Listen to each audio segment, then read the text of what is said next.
Remember the man who said this? Calling for inquiries because they want to jump on a bandwagon of the far right, then that affects politics. And also said this. So no, I won't shy away from calling it what it is. Far-right thuggery. But had previously said this. And can I start by raising the case of Alaa Abdul Fattah? Yeah. As the Prime Minister knows and has said, he's a British citizen jailed for the crime of posting on social media. Jailed for the crime of posting on social media. And is delighted by this. Yes, I consider killing any colonialists, and especially Zionists, heroic. We need to kill more of them. Jailed for the crime of posting on social media. Random shooting of white males should convince them racism costs lives. Jailed for the crime of posting on social media. I rejoice when Zionists are killed. Jailed for the crime of posting on social media. Police are not human. They don't have rights. We should just kill them all. Jailed for the crime of posting on social media. Dear international PhD student, by the way, I'm a racist. I don't like white people. And neither does Keir Starmer. It might not seem it now. And it might seem like it could be many moons before it happens. But this is very much the end of Keir Starmer. He is anti-British. He is schizophrenic. He doesn't know how to tell the truth from the backside of a donkey's sack. He is the most duplicitous, the most backhanded, the most anti-British population Prime Minister the UK has ever seen. It is impossible for these two things to be true at once. For Lucy Connolly to be jailed for 30 months for a post on social media, and for Al Fatah to be welcomed into the country with open arms for doing exactly the same thing. I'm a free speech advocate. All views are welcome. Let's hear them all. Let's find out who the bad guys are and who the good guys are. And do you know what? I'm not going to be the arbiter of who is good and who is bad. But neither should someone like Keir Starmer. Keir Starmer is ideologically bent against the thing that will keep us safe, and that's moral integrity.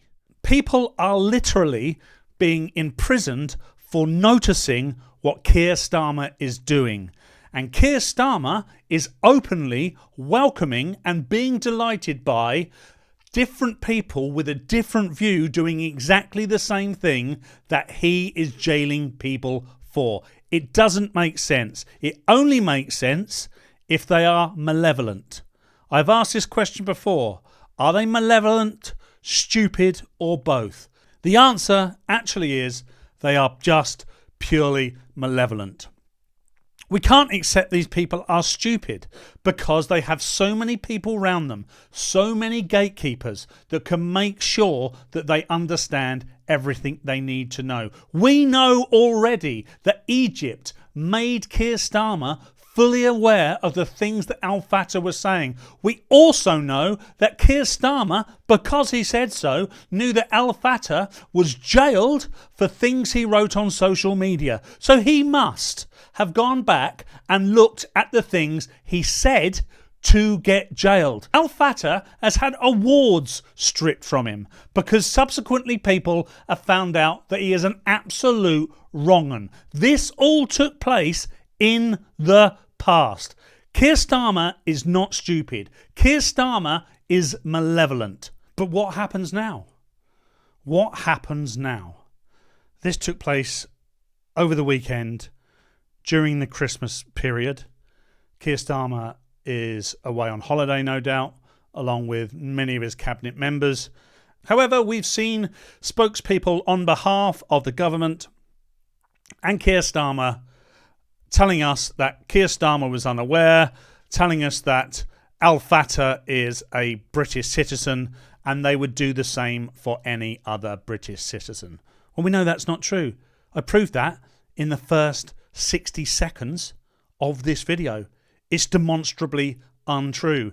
Another lie. Another proven lie from Keir Starmer and this Labour government. Okay? But what happens now is they go into fight mode. They're in flight mode at the moment. They're not anywhere to be seen. But they will come back in fight mode. They will not, at any point, say, whoa, this is a massive issue. We can't have this. It sets an evil precedent. They won't do that at all. It's against their ideology. It's against the narrative. It's against everything they are trying to build. We must stop it. But they will fight.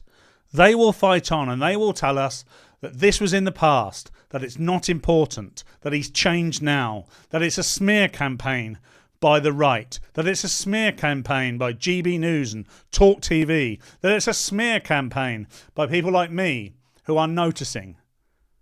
I'm only standing on the shoulder of giants, by the way. There are much bigger content providers that are talking about this right now and have been talking about it for a long time. This is just my personal perspective. But they will fight.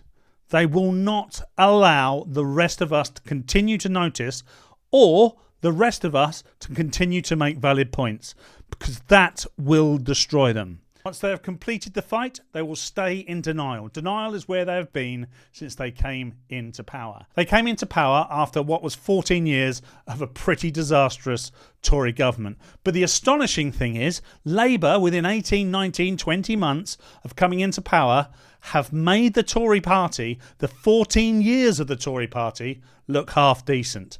Can you imagine? Our future cannot look like this. Our future, if it carries on in this direction, is a very, very dark abyss. Now, there are people that continue to support this Labour Party. There are people who I would consider entirely captured by the ideology, by the narrative, by the be kind, by the we must support everybody. We mustn't support everybody. Charity starts at home. You protect your family. Irrespective of your politics, you protect your family. You protect yourself. There is such a thing as self-sovereignty. The left would have you deny it, and they will say it's just one community. It's clearly not just one community. And let's just imagine for a moment that it is one community. Do you really want these people in our community? Al Fatah's just the tip of the iceberg. Al Fatah's not that bad by comparison. There are many people much more malevolent than Al Fatah that he is supporting, that inadvertently the lefty, lovey celebrity actors and actresses are supporting. Not one of them, by the way, at this point has come out and said they are sorry. Not one of them at this point has backtracked and said we had absolutely no idea. So therefore their silence is telling us that they agree. They assimilate with Al Fatah's views, and Al Fatah's views are long held, and are long held by the leftist establishment. Jews are bad, white people are bad, Jews are oppressors, white people are oppressors, and everybody else must be supported no matter what their point of view. That's not true. Life is not that binary. It's just not that binary. I can accept that we can have a community filled with people that assimilate and agree with the principles of what Britain was built on. We can't have a community that is anti-Britain. We live in Britain. It's taken a long time to get to this point, and it feels like it's just taken about 18 months to 5 years to destroy it entirely. I'm not someone that has been on the right of politics for a very long time. In fact, I don't really consider myself on the right. I'm not put off by the accusation of being on the right of politics. If this view and wanting to keep us safe is the right of politics, then I'm happy to stay here. But I voted for Tony Blair when I could in 1997. I voted for Labour all the way up until Corbyn.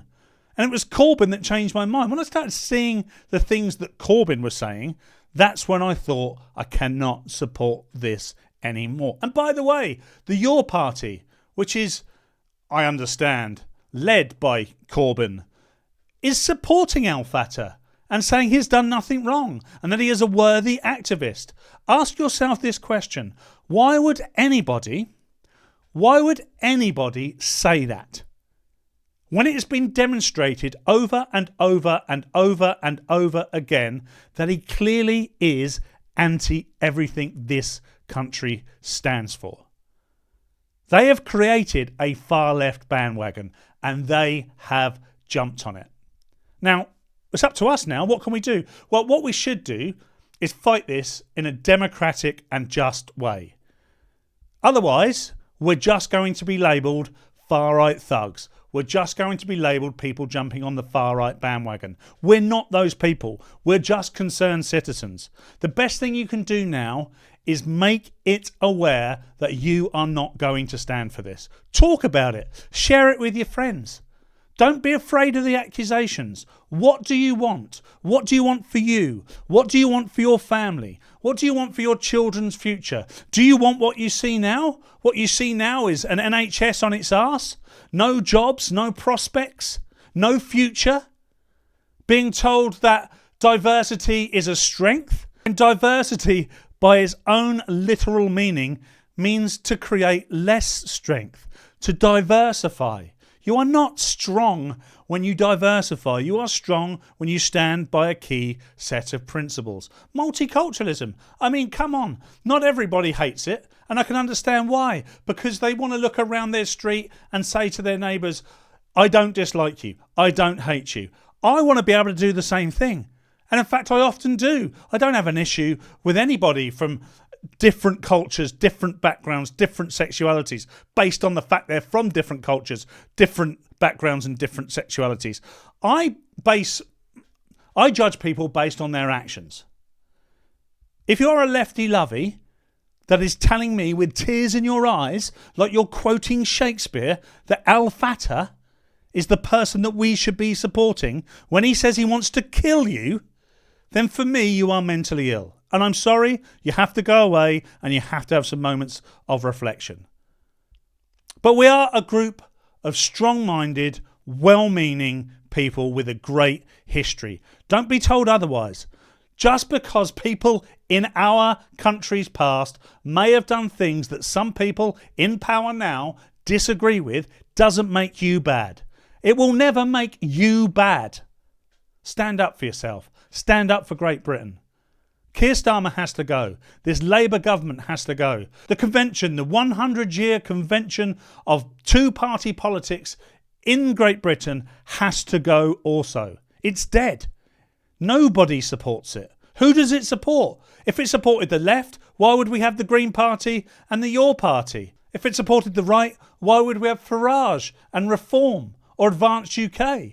Those things wouldn't exist if the convention was working. But one thing's for certain, we cannot have this level of duplicity in this country, at the very top of our leadership of this country. It has to stop. Well, if you're enjoying these videos, and I'm enjoying making them, by the way, if you're enjoying these videos, please do support me by pressing like, subscribing, sharing, doing all you can to support me. Perhaps even jump over to Substack and subscribe to my yearly subscription. It's just £5, or you can do it at £50 for the annual subscription, which works out at £4 something per month. I won't put any of my material and content behind a paywall. I'm just asking for your support. You can access it whether you can afford to or not. But please do keep supporting me. Thanks very much. Until next time, keep it real.